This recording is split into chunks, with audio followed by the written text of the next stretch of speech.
Hello, everyone. I'm Janet Tarantino, a multiple-time near-death experiencer who has also had other spiritual experiences too.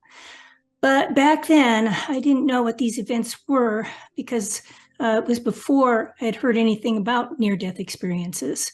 And mine started periodically throughout my life. Today, I'm going to share with you 3 NDEs, my third NDE rather, in which it was the most spiritually transformative and intense.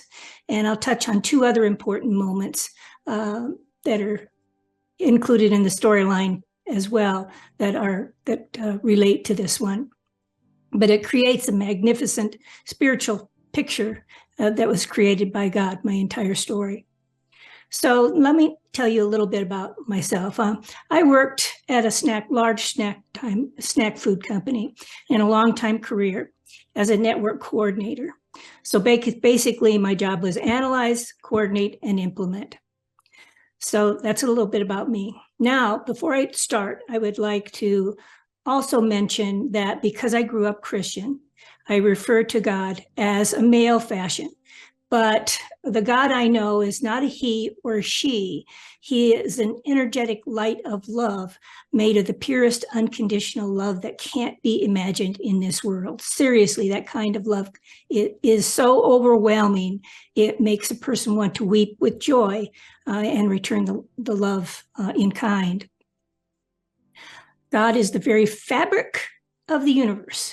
So please understand you're welcome to substitute your own terminology. After all, I find it interesting that in the Bible, Paul refers to God creating what we can and cannot see, and that's including kings, kingdom, rulers, and authorities. You can look that up in Colossians 1 in various Bibles stated a little bit differently.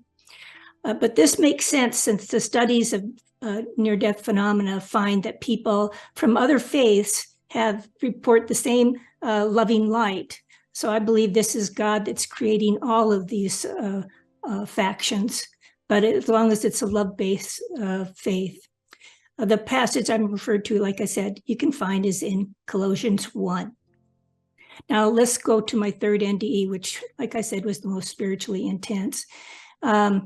This experience happened when I was in my upper 40s, and it was caused by an allergy that I didn't know that I had. It had come on this season for some reason. And my husband and I owned and lived on a ranch out in the country in close enough proximity we could commute to work. And we'd lived there for a number of years. So when I got the allergy, I thought it would go away as the seasons changed, but it did not. Every day, especially at night, I would go into the house and I would be so congested. I was having a hard time breathing. And I thought it was caused by the cats that we had at the ranch or the hay or the mowing, et cetera. I didn't know what was causing it. And I thought, the seasons would be just like everybody else with seasonal allergies, that it would go away as the season changed. But like I said, it didn't. So when I went inside at night, I took decongestants to clear up my sinuses.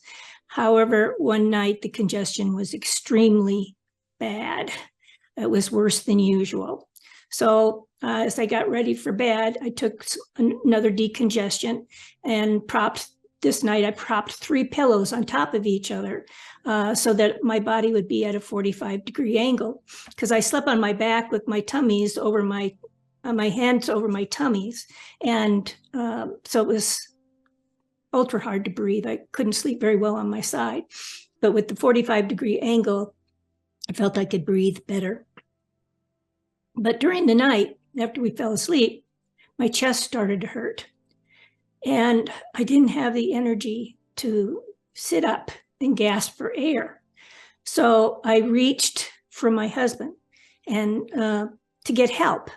And I yelled for him because I couldn't feel him. Suddenly, I felt like I was out of my body. I knew I was out of my body. And I felt like I had taken the biggest, freshest breath of air that I ever had. And I literally felt free. Immediately, when I was out of my body, I was connected with the Creator's universal consciousness, and I knew everything was as it was supposed to be. I wasn't fearful at all when I left my body. Then, while at the ceiling height, I was looked down on my body, and that of my husband that was lying beside me. He had his back toward my left side, and I noticed that my physical arms were still over my tummy, clasped like I usually when I was still on my back, and I noticed that I was floating at ceiling height in an atmosphere of black, velvety darkness of peace, unconditional love, and tranquility. It felt like pure harmony and bliss with everything. It was unusual to see my body from this perspective. And so I was curious. And so I zoomed in and down to different parts of my body to look at it. I was not a ghostly form when I zoomed down. I was energetic, but I had gotten so small that I had, when I was floating beside my face, I could see the pores on the side of my nose because I was like they were large because I had gotten so small. And then I was back at the roof line again. And but I wasn't actually at the ceiling height. I now was at the roof line because the roof line had melted away. And I noticed that the atmosphere that I was floating in was the perfect temperature. I wasn't chilled and I wasn't warm. It was perfection. And I felt like a spa day, I guess you could say. Then I noticed a silver cord float by from left to right in front of me. And it was moving slowly in an atmosphere of no gravity. And I also felt my spirit arms because they were floating out to my sides and they were elongated because they were no longer encapsulated in my body. And while I floated, I rotated again so that I could look down again.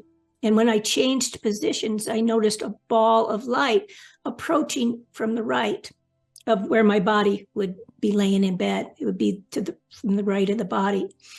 But I was more interested in what was going on down at my body because what I saw was a shimmering blue essence, the color of the sky on a beautiful summer day, lifting out of my feet. Then it lifted out of my shins, then up out of my thighs. I was watching the remainder of my spirit body lifting out of the lower half of my body. When the energy totally escaped the body, it drew up toward me. Because I was the spirit consciousness that had already left the upper part of the body. And now it was coming up, drifting up toward me to make one form. So I had stretched to escape the physical body, probably because it was a near-death experience and not my actual time to go. So it was deciding whether or not it wanted to come out. So the remainder of my spirit body, then I've changed into one form again. I could feel myself morphing. And when I saw my spirit body, I knew that this was my own share of God's Spirit, the Holy Spirit, who is inside each and every one of us. And when the energy totally drew, I morphed, like I said, but this time I changed from the blue form into a shining white orb of light, or like a bubble of light, similar to the light that was coming toward the room off to the right. While I know I transformed into an orb shape because my vision went through a fishbowl effect for a moment until the transformation was complete. Then I saw flawlessly, and I found myself resting in a wand made of love, similar to a wand that a child would blow bubbles from. Only this wand wasn't plastic. It was a cushy, comfortable, loving form. And I was sitting in it. I know that sounds odd, but everything in the heavenly realm is made of love. Suddenly, the first ball of light that was coming toward the room, because I noticed there was another light coming off to the left of me, and it was coming in a slight S-shaped curve toward the room, but it was a small pin of light at that moment. But the one that was I first saw coming off from the right zoomed into in front of me, and it grew into a spiritual being. And the spiritual being, it was infused with light, and it had light rays coming out of its heart center. And I could see its hair. It was wearing a gown of white, and it had its own arms were open wide in a loving gesture. At first, I didn't know who this was because I couldn't see his face clearly.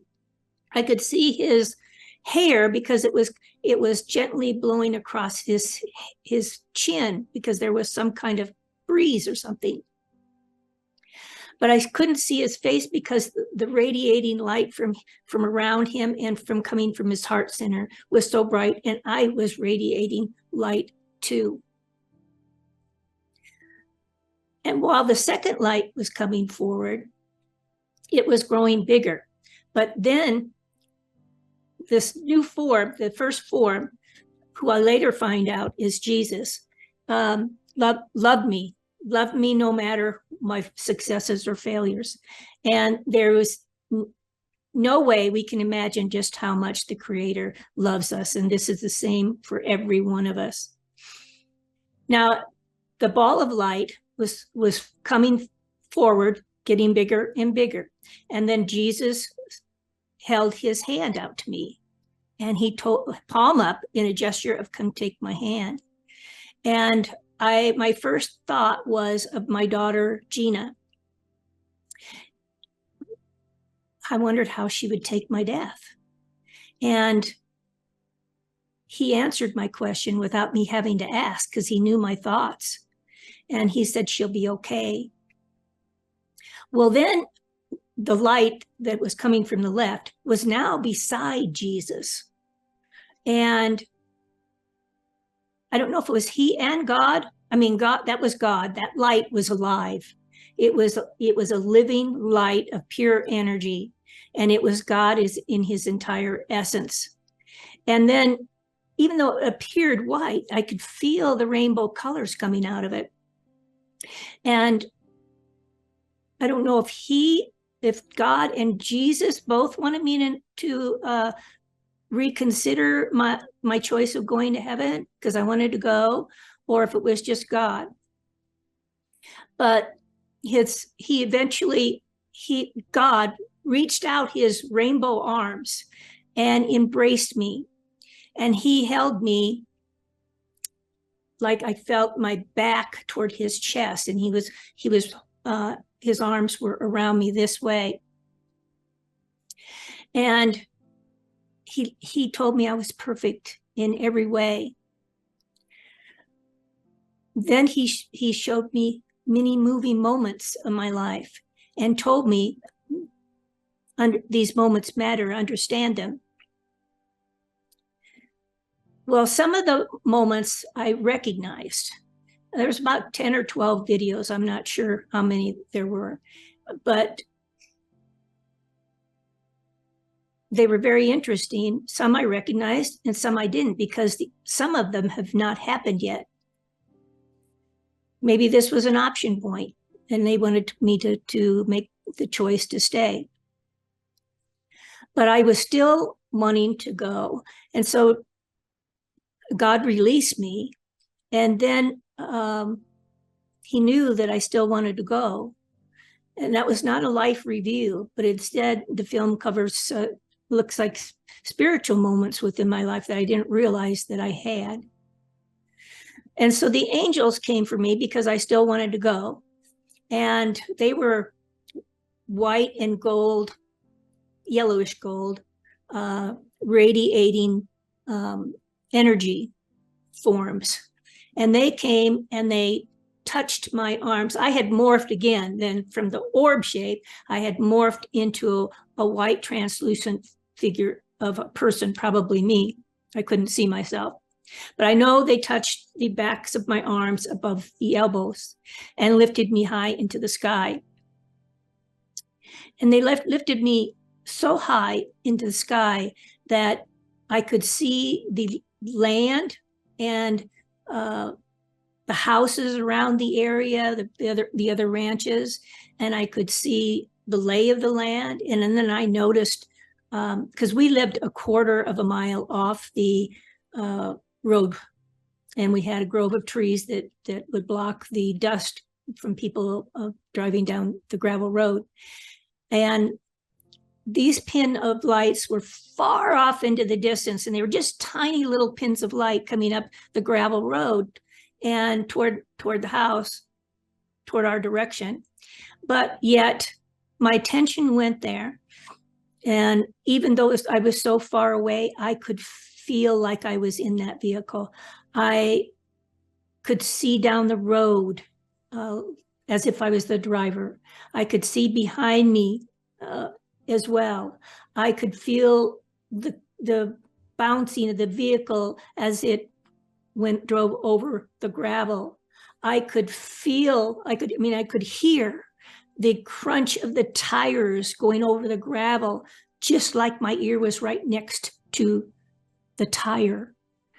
And yet I was still high in the sky, and I could see my husband and myself in the bed below. I had all perspectives. And this tells me that our spirit, our share of God's spirit, can be in all places, just like God can, because it is our share of God's spirit, like I said. Now, they showed me my death and the inside of the house, and because that was an ambulance, because it had pulled down our driveway, and there's one area in the drive where the rain used to wash the gravel out coming up to the house. And so there was a rut in the road quite frequently. And this ambulance hit the rut in the road, and I could feel the rut in the road. I could hear the equipment in the ambulance kind of jostling around as it drove up to the house. And it had stopped by the back door, which I thought was odd, because that was not where the bedroom was. But it makes total sense because it was the middle of the night, and that's where the lights were that lit up the outside. So that made perfect sense. There was people in the kitchen, and there was people in my husband was in the dining room with another technician who was taking notes. And then there was another technician in our small bedroom. By that time, an ambulance had arrived as well. We live so far away from city that emergency help is not quickly available. So I was still okay with my death because I wanted to go home. I wanted to go home and not stay. So, and then I was immediately back down. I was once again the orb shape, and I was floating right on the precipice of entering God's light. Now, God's light, it was God in his entire essence, but I'm not sure if it was God's energy radiating out from heaven, because it was that shape, that round shape, that was the entrance to heaven. And I'm not sure that it was, I believe that Jesus and I were inside the tunnel, the black velvety tunnel, headed toward heaven. All that time we were there together, and it was Jesus who was gently pulling us in, because Jesus's hair was drifting toward the tunnel. So that gives me the impression that we weren't moving toward the tunnel. It was the tunnel. I mean, we weren't whizzing that way. It was the tunnel that was gently pulling us forward into heaven. And I was just about to be in heaven, and they showed me one more thing. And I say they because with Jesus and God. And they showed me an image of my middle child, Kurt. And when I saw his image, it was important to me because I love him after all. And I also knew something was going to happen to him in the future. And if I wasn't there to support him through that time, his life would go down a pathway that would be not so good for him. So that's when I told Jesus that I'm not ready to go yet. And he was happy. Even though I couldn't see his face, I knew he was smiling and he was happy because he nodded his head. So I decided to return to my body. And at that moment, I turned back into the blue shimmering essence that had left my body. And I was a blue essence of a person, like the color of the sky. And I sat my butt down in Jan's butt. I slipped a spirit foot into each one of her spirit feet, just like I was putting clothing on. But not all the way. I then grabbed my spirit knees and I rocked back and forth until I can get up the momentum to lay back down in her body, snap in, and help her sit up and gasp for air. All the while I re-entered my body, there was a voice from heaven echoing over and over again this message. And this message is not only for me, but it's for everyone. This voice kept repeating, love is the only thing that matters. Love is the only thing that matters. And it kept repeating it and repeating it. And it echoes in my heart every day, thousands of times a day. Everything I say, everything I do, I think about, is this the way I want to share my love? I mean, granted, I'm a human being, so there's times I slip, but for the most part, I always try and weigh everything that I say or do. So when I reflected back on the third near-death experience, I realized that while out of my body, all my worries were gone and my pain from the chest and anything else was healed. I was perfect again. And now I realize that Jesus, God, and the Holy Spirit are all real, and they're with us all the time because the Holy Spirit lives inside of us. And through the Holy Spirit, both Jesus and God, because they're all one energy, only different, they can maintain different forms as well. So they're always with us, and that should give us the strength to realize we can accomplish more than we want, because he was letting me know that I had set up my own limitations, and he doesn't have those same limitations for us.